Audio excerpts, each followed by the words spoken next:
Hi, നമസ്കാരം. ഒരു പുതിയ ഭരണമാറ്റം, 10 വർഷത്തെ ഇടത് ഭരണത്തിന് ശേഷം പുതിയ ഒരു UDF മന്ത്രിസഭ അധികാരത്തിലേക്കാണ്. മുഖ്യമന്ത്രിയെ തീരുമാനിക്കാൻ കഴിഞ്ഞിട്ടില്ല. വലിയ പ്രഖ്യാപനങ്ങളും അവരുടെ പ്രകടന പത്രികയിൽ സ്ത്രീകൾക്ക് സൗജന്യ യാത്ര പറഞ്ഞിട്ടുണ്ട്. 25 ലക്ഷം രൂപയുടെ ചികിത്സ. പിന്നെന്താണ് അടുത്തത്?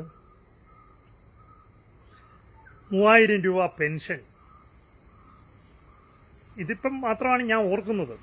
പക്ഷെ അത് ഒരു വലിയ ആ പ്രഖ്യാപനങ്ങൾ നല്ല ഒരു ഇലക്ഷൻ റിസൾട്ടിലേക്ക് ഏതാണ്ട് കോൺഗ്രസിന് തന്നെ ഒറ്റയ്ക്ക് ഭരിക്കാൻ കഴിയുന്ന തരത്തിൽ ഒരു റിസൾട്ട് ഉണ്ടാക്കിയെടുക്കാൻ കഴിഞ്ഞിട്ടുണ്ട്. ഞാൻ ഇതിനെ നമ്മൾ ഞാൻ കൂടുതൽ ഇപ്പം നമ്മളിൽ നടക്കുന്ന സംഭവങ്ങളുമായി ബന്ധപ്പെട്ട് ഇതിനെ കൂടുതൽ ഒരു ഗവേഷണ അല്ലെങ്കിൽ ഒരു കൂടുതൽ ചിന്തയ്ക്ക്, മനനത്തിന്, കൂടുതൽ ഇതിനെക്കുറിച്ച് ആഴത്തിലൊരു പഠനമെന്ന രീതിയിൽ ഇതിനെ നമ്മൾ നോക്കുമ്പോൾ നമുക്ക് ചില വിവരങ്ങൾ ലഭിക്കുക.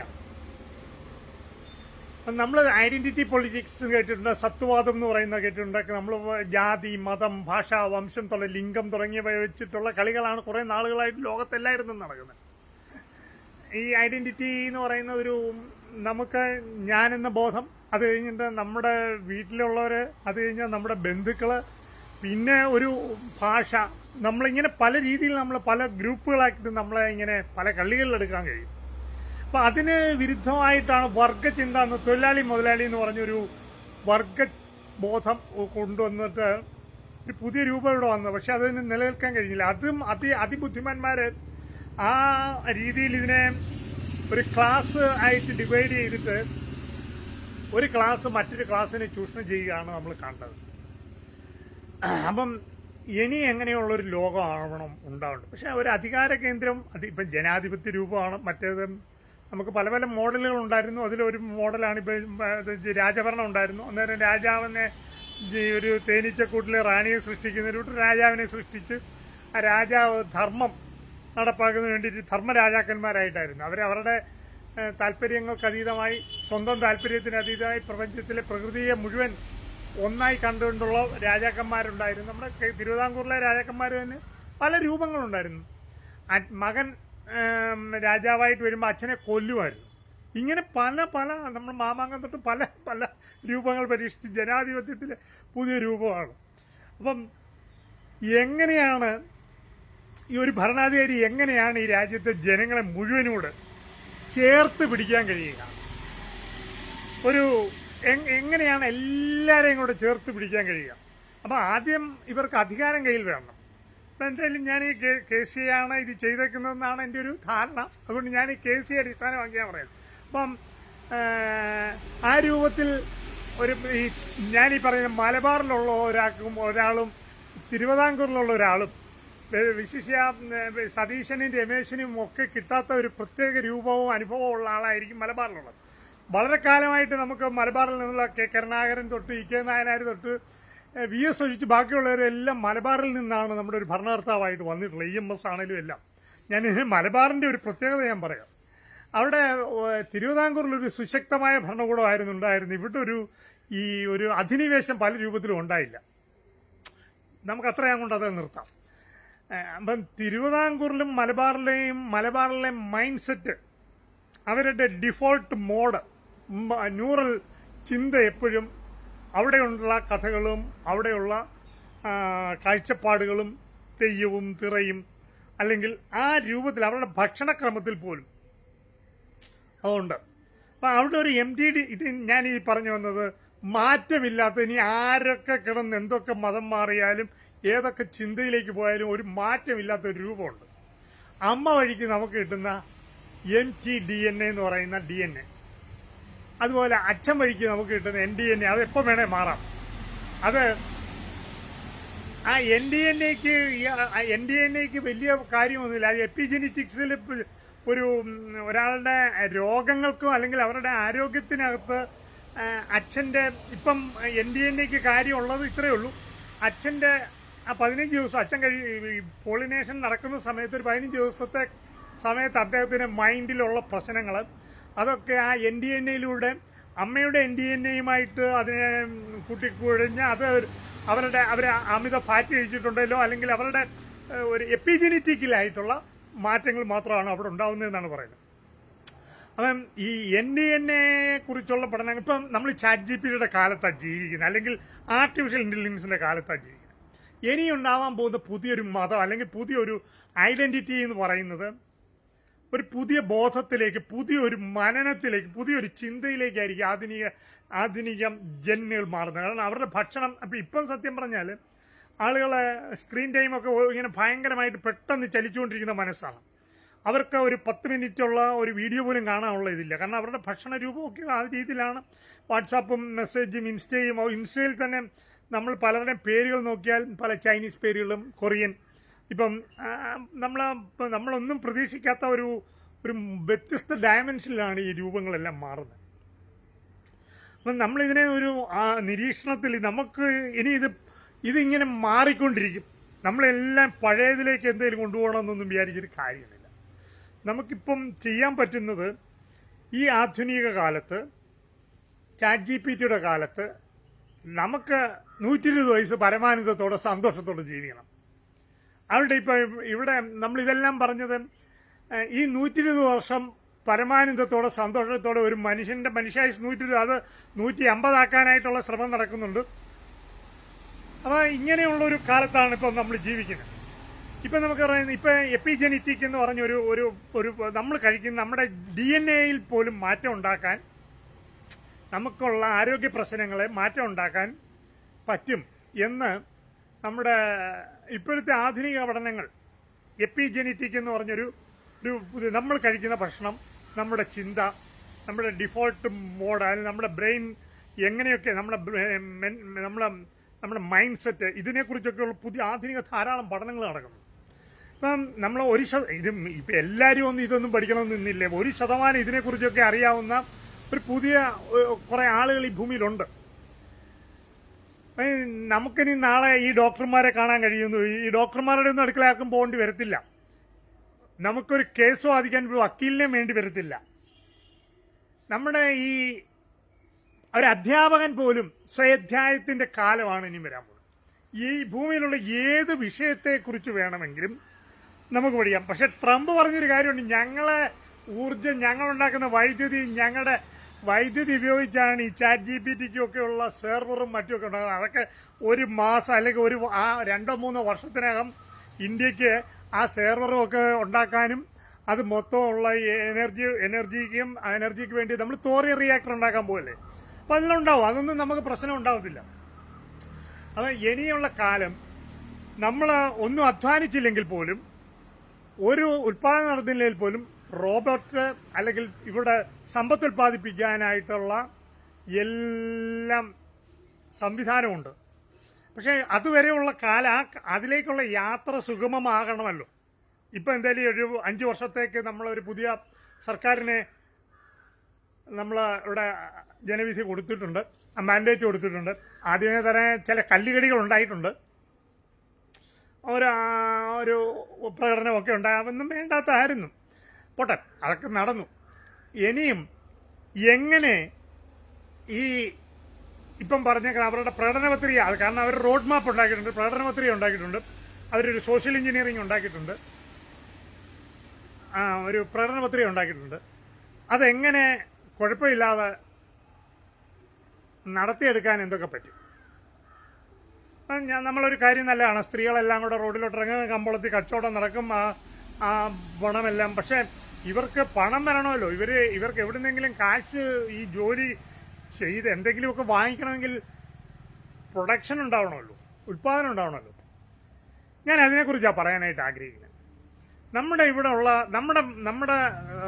നമ്മൾ ഒന്നാമതായിട്ട് നമുക്ക് കാർഷിക വിഭവങ്ങളെ കുറിച്ച് പറയാം. നമ്മളിവിടെ തേങ്ങയും അതുപോലെ തന്നെ നമുക്കിവിടെ ധാരാളം തെങ്ങുണ്ട്. ഇന്ന് തെങ്ങിന്റെ കാര്യത്തിൽ നമുക്കല്ല തെങ്ങ് ഇന്ന് മറ്റ് സംസ്ഥാനങ്ങളിലാണ് തെങ്ങ് ഏറ്റവും കൂടുതൽ. ഏറ്റവും സുന്ദരമായ ഒരു പാനീയം അതിൽ നിന്ന് ഉൽപ്പാദിപ്പിച്ചിരുന്നു, കള്ളെന്ന് പറയുന്നത്. അത് നൂറ്റാണ്ടുകളായിട്ട് നമ്മുടെ ഒരു ഭക്ഷണത്തിന്റെ ഭാഗമായിരുന്നു കള്ള് വിവിധ രൂപത്തിൽ ഉപയോഗിക്കുമായിരുന്നു. സത്യം പറഞ്ഞാൽ കള്ളെന്ന് പറഞ്ഞാൽ മുലപ്പാലിനെ പോലെ കുലപ്പാൽ എന്നാണ് അതിനെ പറയേണ്ടത്. അത് അങ്ങനെയാണ്, ഒരു പ്രോബയോട്ടിക്കാണ്.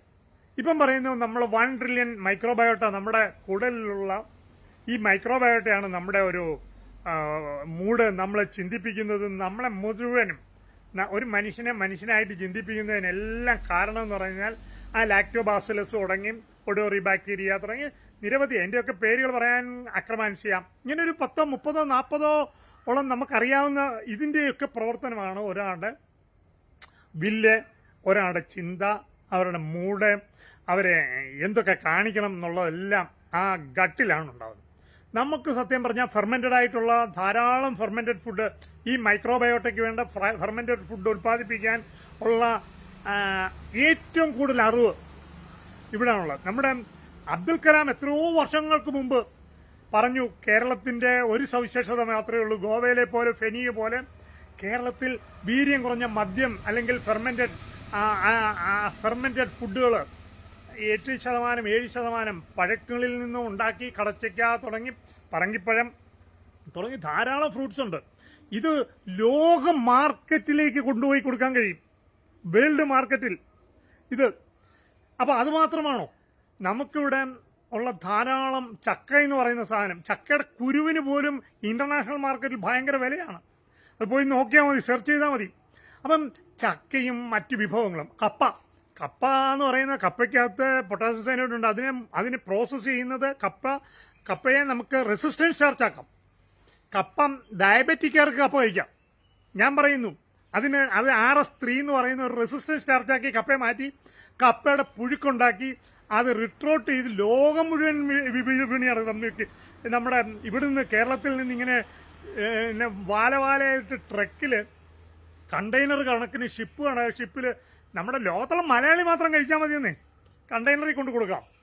അതേപോലെ ചക്കപ്പുഴുക്കുകൾ, അതുപോലെ ഫൈബർ റിച്ച് ആയിട്ടുള്ള ധാരാളം, ഇതിനൊക്കെ ഈ സ്റ്റാർച്ചിനെ തന്നെ റെസിസ്റ്റൻസ് സ്റ്റാർച്ച്, ഡയബറ്റിക്കാരന് കഴിച്ചാൽ കുഴപ്പമുണ്ടാകാത്ത രൂപത്തിൽ ഇതിനെ ഉണ്ടാക്കാം. ഇതിപ്പോൾ ഞാൻ മുമ്പേ പറഞ്ഞു mtDNA എന്ന് പറഞ്ഞു. DNA ആണ് നമ്മളെ കഴിക്കുന്ന ഭക്ഷണം. അത് DNAക്ക് ശക്തി ഇല്ലാതെ വരുമ്പോഴാണ് നമ്മൾ കഴിക്കുന്ന ഭക്ഷണം പലതും നമ്മുടെ DNA അക്സെപ്റ്റ് ചെയ്യുന്നതല്ല. DNAക്ക് വീണ്ടും പുനരുജ്ജീവിപ്പിക്കാൻ, അല്ലെങ്കിൽ അതിന്റെ ടെലോമിയർ, അതിന്റെ നീളം, ആ ടെലോമിയറുകളുടെ നീളം നഷ്ടപ്പെടുന്ന തരത്തിൽ ഡയബറ്റിക്കിലേക്കും ലൈഫ് സ്റ്റൈൽ ഡിസീസിലേക്കും പോകുന്നു എന്നുള്ളതാണ് ഈ ബാക്കിയുള്ള ക്യാൻസർ തുടങ്ങിയ എല്ലാ രോഗങ്ങളുടെയും കാരണം. അപ്പം അതിനെ പറ്റിയത് എന്താ? നമുക്ക് നമ്മുടെ നാട്ടിലുള്ള കുരുമുളകും മഞ്ഞളും കുരുമുളകും എന്ന് പറയുന്ന സാധനം രണ്ടും കൂടെ കഴിക്കുമ്പോൾ ഉള്ള പ്രത്യേകത നിങ്ങളൊന്ന് അന്വേഷിച്ച് നോക്കണം. ഞാൻ പറയുന്നത് നിങ്ങൾ കേൾക്കണ്ട. നിങ്ങൾക്ക് ChatGPT ഉണ്ട്, അല്ലെങ്കിൽ ധാരാളം മെറ്റാ AI ഉണ്ട്, അല്ലെങ്കിൽ ജെമിനി ഉണ്ട്. ഇതൊക്കെ ഫ്രീ ആയിട്ട് അതിന്റെ പ്രോ വേർഷൻ തന്നെ, ഒരു ജിയോ കണക്ഷൻ ഉള്ളവർക്ക് നോട്ട്ബുക്ക് എല്ലാം ഉണ്ട്. ഇതൊക്കെ നമുക്ക് പല രീതിയിൽ വളരെ എളുപ്പത്തിൽ പഠന രൂപത്തിൽ ഇതൊക്കെ ചെയ്യത്തക്ക രീതിയിൽ ഇതെല്ലാം ഉണ്ട്. നമ്മുടെ കുട്ടികൾക്ക് ഇതറിയാം. 1ാം ക്ലാസ്സിലും 7ാം ക്ലാസ്സിലും ഒക്കെ പഠിക്കുന്ന കുട്ടികൾക്കൊക്കെ അതിനൊക്കെയുള്ള ശേഷി ഇപ്പം ആയിട്ടുണ്ട്. ഡിജിറ്റൽ ഇനിയും വേണ്ടത് AI സാക്ഷരതയാവണം. ഞാൻ ഇത് പറയുമ്പോൾ കേരളത്തിന്റെ സാക്ഷരത പല രീതിയിൽ സാക്ഷരത നമ്മൾ പഠിച്ചു. ഇനി AI സാക്ഷരതയും ഡിജിറ്റൽ സാക്ഷരതയായി. അടുത്ത AI സാക്ഷരതയിലേക്ക് വരുമ്പം മലയാളിക്ക് 140, 150 വയസ്സ് പൂർണ്ണാരോഗ്യത്തോട് ഇവിടെ സുഭിക്ഷമായിട്ട്, പണ്ട് ഇവിടെ ഇരുന്ന് ആര്യഭടനെ പോലെ ചിന്തിക്കാൻ, കഥകളി പോലെ മിച്ചം സമയമുണ്ട്. നമുക്ക് ഇഷ്ടം പോലെ സമയമുണ്ട്. അത്രയും വിഭവങ്ങൾ നമുക്ക് ഈ ലോകത്തെ സമൃദ്ധമായ, കാരണം നമുക്ക് ഞാറ്റുവേൽ, നമ്മുടെ ആ മഴയും മറ്റും, നമ്മൾ ഭൂമധ്യരേഖയിൽ കിടക്കുന്ന ഈ പ്രത്യേക സ്ഥലത്ത് ഇഷ്ടം പോലെ ഈ മഴക്കാടുകളുള്ള, നമുക്ക് ജലസമൃദ്ധമായ ഈ രാജ്യത്ത് നിന്ന് അറബികൾ ഇവിടെ വന്ന് കൊണ്ടുപോയിക്കൊണ്ടിരുന്നത് എന്തൊക്കെയായിരുന്നു? അതുപോലെ ഇവിടെ നിന്നും വീണ്ടും വിഴിഞ്ഞം വഴി കോടിക്കണക്കിന് രൂപയുടെ സമ്പത്ത് വന്ന് ഇന്ന് ശ്രീപത്മനാഭസ്വാമി ക്ഷേത്രത്തിലെ തിരുവിതാംകൂറിലെ ആ നിലവറയിൽ ഇരിക്കുന്നതിന്റെ 1000 ഇരട്ടി സ്വർണം അല്ലെങ്കിൽ സമ്പത്ത് ഇവിടേക്ക് ഇനിയും വരാനുള്ള സാധ്യതയുണ്ട്. ഏതൊക്കെയോ വിവരം കെട്ടവന്മാർ പറയുന്നത് ഇനി അതെടുത്ത് ചമ്മാളിക്കണം എന്ന് പറയാം. ഞങ്ങളുടെ ആരാണ്ടറെ ഉണ്ടാക്കിയത് കൊണ്ടാണ് ഞങ്ങളുടെ മിച്ചം അവിടെ കൊണ്ട് വെച്ചേക്കുന്നതെന്നൊക്കെ പറയുന്ന പല പല വിവരദോഷികളുണ്ട്. ഇവിടെ ഒന്നും ഒരധ്വാനിക്കാതെ ഇവിടെ ആരും ഒന്നും ചെയ്തില്ലേലും ഞാനിനിയും ഈ പറയുന്ന ഈ നറേറ്റീവുകാരോട് പറയുന്നത്, നിങ്ങൾ ഒരു കാവിൽ പോയാല് കാവിലെ ഒരു കാവും കുളവുമായിട്ട് ഒരു നാട്ടുകൂട്ടമായിട്ടായിരുന്നു ഈ രാജ്യം ഉണ്ടായി. ഇവിടെ ഒന്നും ഈ കമ്മ്യൂണൽ ഹാർമണി ഇവിടെ എങ്ങും ആരും ഈ അങ്ങോട്ടും ഇങ്ങോട്ടുമുള്ള ജാതിയും ഐത്തം നമ്മൾ കോവിഡ് കാലത്ത് ഐത്തം നടത്തിയ പോലൊക്കെയുള്ള അങ്ങോട്ടും ഇങ്ങോട്ടും പല കമ്മ്യൂണിറ്റി നിൽക്കുന്നവർക്ക് അങ്ങോട്ടും ഇങ്ങോട്ടും ബന്ധപ്പെടുമ്പോൾ ഉണ്ടാകുന്ന ചില പ്രശ്നങ്ങൾ, ആരോഗ്യ പ്രശ്നങ്ങൾ കൊണ്ട് കുറച്ച് അകലം പാലിച്ച് നടന്നിട്ടുണ്ടാവും. അതിനെയൊക്കെ വളരെ വലിയ മോശം നറേറ്റീവായിട്ട് പറഞ്ഞ് കുഴപ്പമുണ്ടാക്കിയവരും ഉണ്ട്. ഞാൻ അതിനെ ഒന്നും ന്യായീകരിക്കാനോ, ചിലപ്പോൾ ഇന്നത്തെ നമ്മൾ ഒരു കാലഘട്ടത്തെ കാണുമ്പം പഴയ ഒരു കാലഘട്ടത്തെ നമ്മൾ നോക്കിക്കാണുന്നതും ഇന്ന് നോക്കിക്കാണുന്നതും തമ്മിൽ, ഇന്നതിനെ നോക്കിക്കാണുമ്പോൾ നമുക്കതിനെ ഏത് രീതി വേണം വ്യാഖ്യാനിക്കാം. ഒരു കാര്യത്തെ നമുക്ക് ഏത് രൂപത്തിൽ വേണേലും വ്യാഖ്യാനിക്കാം.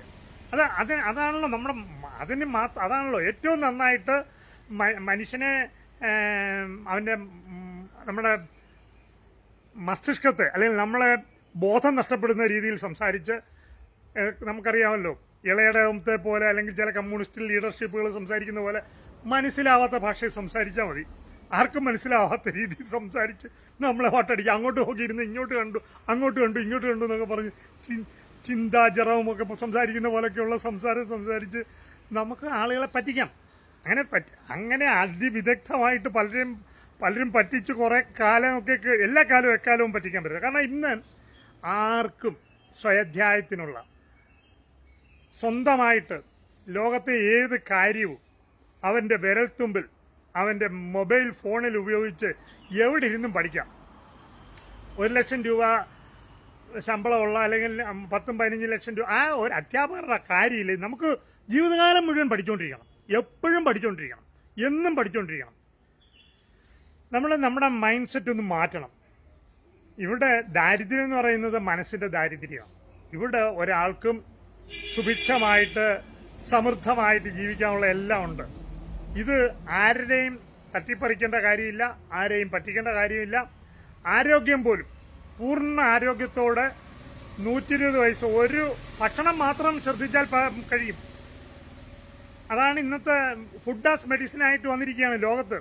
ആ ഫുഡ് ആസ് മെഡിസിന്, ആ ഫുഡ് മൊത്തവും ഈ നാട്ടിൽ ലോകത്തിന് വേണ്ട മുഴുവൻ ഭക്ഷണവും കയറ്റി അയക്കാൻ കഴിയുന്ന പ്രിപ്പയർ ചെയ്ത് ഭക്ഷണം പാസ്ചറൈസ് ചെയ്ത് റിട്രോട്ട് ചെയ്ത് ഒരു ദിവസം ഫ്രിഡ്ജിലൊന്നും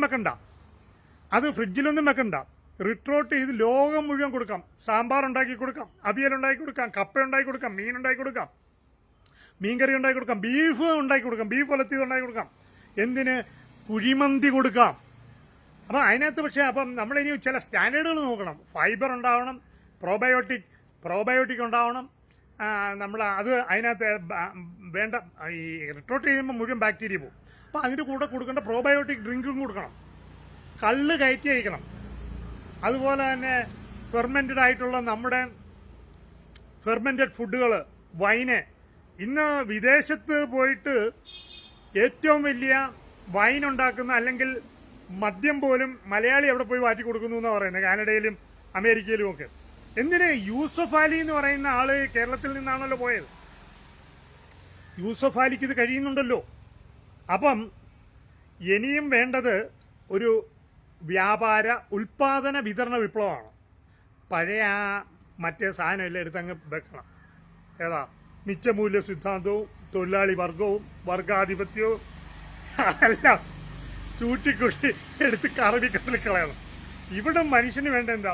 സമാധാനത്തോടുകൂടി സംഗീതത്തെ പോലെ പരസ്പരം കെട്ടിപ്പിടിച്ച് സ്നേഹത്തോടെ ജാതി, മതം, ഭാഷ, വംശം ഇവയ്ക്കെല്ലാം അതീതമായിട്ട് ഒരമ്മ പെറ്റ മക്കളാണെന്ന്, പന്തിരുകുലമാണെന്ന് മനസ്സിലാക്കി, പറയിപെറ്റ പന്തിരുകുലമാണ് ഈ മലയാളികളെന്ന് മനസ്സിലാക്കി ഒരുമിച്ച് ചേർത്ത് പിടിച്ച് ഒരുമിച്ച് ജീവിക്കണം. അത് നോക്കിയാൽ മതി. പുലപ്പേടി, മണ്ണപ്പേടി തുടങ്ങിയ എല്ലാം ഈ നാട്ടിലാണ് നടന്നത്. ഈ ചരിത്രത്തിൽ നിന്ന് നമുക്ക് അനുകൂലമായ കാര്യങ്ങൾ എടുക്കാം. അപ്പൊ അതെല്ലാം MTDNA, അതെല്ലാം MTDNA രൂപം. ഇവിടെ എങ്ങും പരസ്പര വിദ്വേഷത്തിന്റെയോ അല്ലെങ്കിൽ വർഗശത്രു എന്ന് പറയുന്ന ഒന്നില്ല മക്കളെ. നിങ്ങൾ അങ്ങനെ ശത്രുക്കളെ കാണണ്ട. ഈ ചിലപ്പം രാഷ്ട്രീയമായിട്ട് ശത്രുതാപരമായ ഒരു നിലപാടുകളൊക്കെ എടുത്തത് ചില അധികാരം, കാരണം ജനാധിപത്യത്തിൽ അധികാരം വേണാൻ ബോധമില്ലാത്ത ഒരു സമൂഹത്തെ ചിലപ്പം നമ്മൾ വൈകാരികമായി, പക്ഷെ 50% ഈ വൈകാരികതയ്ക്ക് കൊടുക്കാവൂ. ബോധത്താൽ ഉടനെ തന്നെ തിരിച്ചു വെക്കണം. അത് രണ്ടും, ലെഫ്റ്റ് ബ്രെയിനും റൈറ്റ് ബ്രെയിനും വികാരത്താൽ പ്രചോദിതമായിക്കോട്ടെ, വിവേകത്താൽ നിയന്ത്രിതമായിക്കോണം.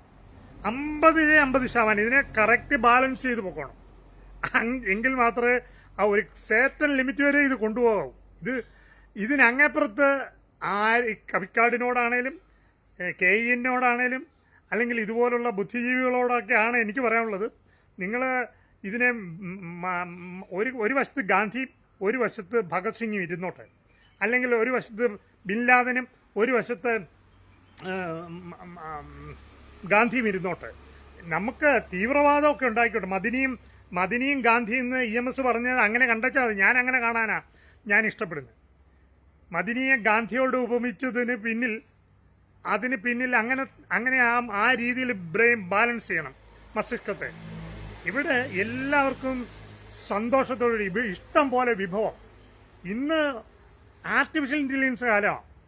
ആർക്ക് വേണമെങ്കിലും ഊർജ്ജം ആ പണമായി മാറുന്നത്. Energy is equal to money. ഊർജ്ജമാണ് ഈ പണം. എല്ലാം കാണുന്ന, ചുറ്റും കാണുന്ന എല്ലാം ഊർജ്ജമാണ്. നമ്മൾ ചീര പെട്ടെന്ന് പെരിഷബിൾ ആകുന്നതൊക്കെ നമുക്ക് പ്രിപ്പയർ ചെയ്ത് 6 മാസക്കാലം വെക്കാം. ഏത്തക്കായ്ക്ക് 10 രൂപ വിലയുണ്ടെങ്കിൽ അത് ഏത്തക്ക പുഴുങ്ങി അതിനെ റെസിസ്റ്റൻസ് സ്റ്റാർച്ച് ആക്കാം, അതിനെ റിട്രോട്ട് ചെയ്ത് 1 വർഷം വേണമെങ്കിലും വെക്കാം. അപ്പൊ ഇവിടെ ഉള്ള എല്ലാ സാധനങ്ങൾക്കും കർഷകൻ ഉൽപ്പാദിപ്പിക്കുന്ന എല്ലാത്തിനും വിലയുണ്ടാവണം. ആ വിലയുണ്ടാവുന്നതിന് എങ്ങനെയാ? വിലയുണ്ടാക്കുന്ന നമ്മൾ വാല്യൂ അഡീഷൻ അല്ല, നമ്മൾ ഇവിടെ ഇതുവരെ ഡിസ്ട്രോയ് ചെയ്യാൻ നടത്തിക്കൊണ്ടിരുന്നത്. VS-ന്റെ നേതൃത്വത്തിൽ അല്ലെങ്കിൽ കഴിഞ്ഞ കാലത്ത് ഇവിടെ വെട്ടി നിരത്തലായിരുന്നു നടന്നത്. ആ നിരത്തി മൊത്തം ക്ലീൻ ആക്കി ഇവിടെ എല്ലാം തീർന്നു. ഇനി ഇതിനെ റീകൺസ്ട്രക്ട് ചെയ്യാൻ പിണറായിയുടെ കാലത്ത് ഇത് റീകൺസ്ട്രക്ട് ചെയ്ത് തുടങ്ങി. ഇനി ഇതിനെ എങ്ങനെ ഒരു ശരിയായ രൂപത്തിൽ നമുക്ക് എങ്ങനെ കഴിയും? പെരപ്പുറത്ത് നമ്മൾ സ്വയം പര്യാപ്തമാകാം. ഒരു വീട്ടിൽ നമ്മൾ പെരപ്പുറത്ത് വൈദ്യുതി ഉൽപ്പാദിപ്പിക്കണം, നമുക്ക് വേണ്ട ഭക്ഷ്യസാധനങ്ങൾ നമുക്ക് ഉൽപ്പാദിപ്പിക്കണം. ഒരു ഗ്രാമം, ആ ഗ്രാമത്തിൽ വേണ്ട മുട്ട നമ്മൾ ഉൽപ്പാദിപ്പിക്കണം, പാൽ ഉൽപ്പാദിപ്പിക്കണം. ഇത് കയറ്റി അയക്കണം ലോകത്തിന് മൊത്തം. ഇപ്പം പറയുന്നു, ഇപ്പം നമ്മൾ പശുവിനെ വെച്ചൂർ പശുവിന്റെ മികവ് പറയുന്നുണ്ട്.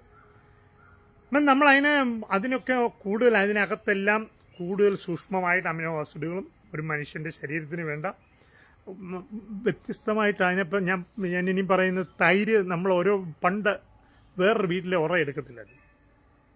അതെല്ലാം നമ്മുടെ ഗട്ട് ബാക്ടീരിയയുമായി ബന്ധപ്പെട്ട കാര്യങ്ങളാണ്. ഇപ്പം പറയുന്നത് നമ്മുടെ മൂഡ് പോലും ഗട്ട് ബ്രെയിൻ ആക്സിസ് ആണല്ലോ. ഞാൻ ഈ വഴിക്കൂടെ കുറച്ച് യാത്ര ചെയ്യാൻ എന്നെ യാത്ര ചെയ്യിച്ചതുകൊണ്ടാണ് ഞാൻ ഗട്ട് ബ്രെയിൻ ആക്സിസ് പഠിക്കണം, ഉടൽ മസ്തിഷ്ക ബന്ധം പഠിക്കണം, പാരാസിമ്പത്തറ്റിക് സിമ്പത്തറ്റിക് നെർവിനെ കുറിച്ച് പഠിക്കണം. നമുക്കിവിടെ ശരം നോക്കാൻ അറിയാം, നമ്മുടെ ഏത് നോസിലാണ് തുറന്നിരിക്കുന്നതെന്നൊക്കെയുള്ള സൂക്ഷ്മജ്ഞാനമുള്ള ഒരു സമൂഹമായിരുന്നു ഇവിടെ. അതെല്ലാം നമ്മൾ ഡീലിംഗ് ചെയ്തു പോയി. ബോധത്താൽ ജീവിച്ചിരുന്ന ഒരു സമൂഹം ഉണ്ടായിരുന്നു. ഇനിയും അത് തിരിച്ച് അതിനേക്കാളിലും മികവായിട്ട് ആ മാവേലി ഉണ്ടല്ലോ, കള്ളവുമില്ല ചതിവുമില്ല, എല്ലാവരും തുല്യമായിരുന്നു. ഇവിടെ ആരാ എന്തൊക്കെ മാറ്റിയെന്നൊക്കെയുള്ള നമുക്ക് നോക്കിയാൽ മതി. ഇനിയും ആ മാവേലി തമ്പുരാനെ വരവേക്കുന്ന 1ാം മാവേലി വന്നു, ഇനി 2ാം മാവേലിക്കായിട്ടാണ് നമ്മൾ കാത്തിരിക്കുന്നത്. ഇതാ കണ്ണൂരിൽ നിന്നുള്ള ഒരാൾ തന്നെ വന്നോട്ടെന്നാണ് ഞാനത് പറയുന്നത്. കാരണം അവർക്ക് കുറച്ചുകൂടെ ഈ കാര്യത്തെ സംബന്ധിച്ച് തിരുവിതാംകൂറുകാരെക്കാളിലും ഈ പല കാര്യങ്ങളെ സംബന്ധിച്ചും കുറച്ചുകൂടെ ഉൾക്കാഴ്ച ഉണ്ടെന്ന് എനിക്ക് തോന്നിയിട്ടുണ്ട്. ഓക്കെ, നന്ദി, നമസ്കാരം.